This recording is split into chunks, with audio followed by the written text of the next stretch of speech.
बिस्मिल्लाहिर्रहमानिर्रहीम। अस्सलाम वालेकुम।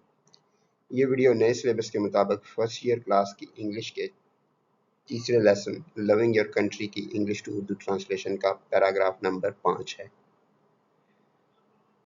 अहम अल्फाज हैं मॉर्निंग सुबह, अर्ली जल्द पहले, वेंट ऑफ बजना शुरू होना।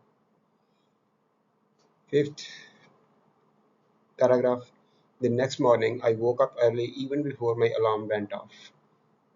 अगली सुबह मैं अलार्म बजने से पहले ही उठ गया, बेदार हो गया। अहम अल्फाज हैं कूल ठंडी, खुनक फ्रेश ताज़ा, प्रॉमिस्ड अहेड फ्रेजल वर्ब है, खबर देना आइंदा की खबर बात बताना, नवीद देना पेशगोई करना। The air was cool and fresh, promising a bright day ahead. यहाँ पे was जो है ये दोनों हिस्सों के लिए होगा, was cool and fresh, was promising a bright day ahead. हवा खुनक और ताज़ा थी, और नहीं है, कॉमा को हम और का ट्रांसलेशन कर देंगे, और एक रोशन दिन की नवीद दे रही थी। अहम अल्फाज हैं इंडिपेंडेंस आज़ादी, फील्ड भरपूर भरा हुआ, सेलिब्रेशंस जश्न, अक्रॉस द कंट्री पूरे मुल्क में।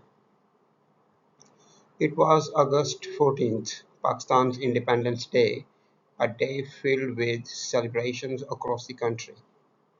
यहाँ पे भी उसी तरह से was जो है ये दोनों हिस्सों के लिए है।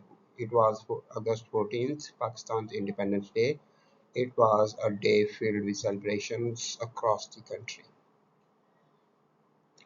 ये 14 अगस्त था, 14 अगस्त का दिन था, पाकिस्तान का यौम आज़ादी।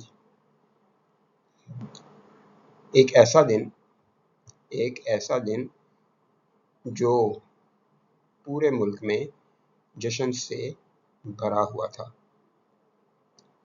अहम अल्फाज हैं वेविंग लहरा रहे, फ्लैग्स झंडे, एक्साइटमेंट जोशो खरोश। इसमें मैं आपको एक स्पेशल लफ्ज़ के बारे में बताता हूँ, बंटिंग्स। किसी भी मौका के ऊपर जो मुख्तलिफ झंडों के छोटे नमूने जिन्हें हम झंडियाँ कहते हैं वो, और बाकी जितनी भी सजावटी चीज़ें होती हैं उन सब को इकट्ठा किया जाए, या ख़ास तौर पे झंडों को, तो उन्हें बंटिंग्स कहा जाता है, झंडियाँ। People were waving flags and the streets were full of excitement. लोग झंडे लहरा रहे थे और गलियाँ जोशो खरोश से भरी हुई थीं।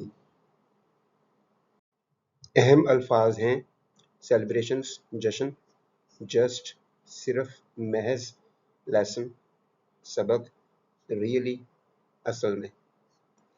But for me, this day became more than just a celebration. It became a lesson in what it really means to love your country. लेकिन मेरे लिए ये दिन महज एक जश्न से बढ़कर हो गया। लेकिन मेरे लिए ये दिन महज एक जश्न से बढ़कर हो गया। It became a lesson in what it really means to love your country.